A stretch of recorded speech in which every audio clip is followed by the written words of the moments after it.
След като сме завършили изчертаването на нашата вентилация, след това трябва да преминем към разпознаване на мрежата и да отидем в изчисленията. Сега нещо много важно е дали правим чиста вентилация или ще използваме само да вентилираме, или ще използваме вентилацията за отопляване или охлаждане. Нещо, което не се прави чисто практично толкова често, но в програмата има възможност това нещо да бъде направено.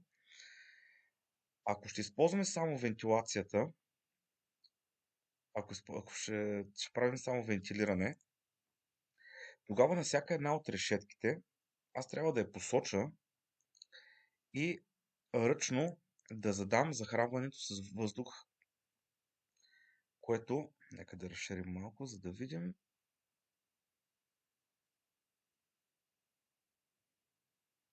Тоест аз трябва на всяка една решетка да дам ръчно захранването с въздух.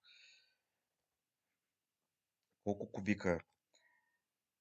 А, След това вече мога да отида в разпознаване на мрежата и да отида на изчисления. Сега в изчисленията също могат ръчно да се задават захранванията с въздух.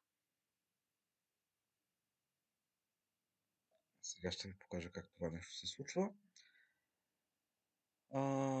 Все пак отиваме на изчисления. Първото, което трябва да направим е данни за мрежата.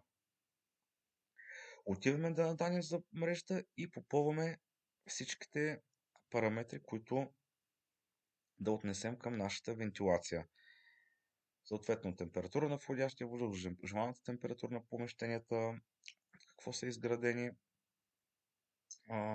въздуховодите и така нататък. Додолу натискаме ОК и даваме осведомяване от чертеж.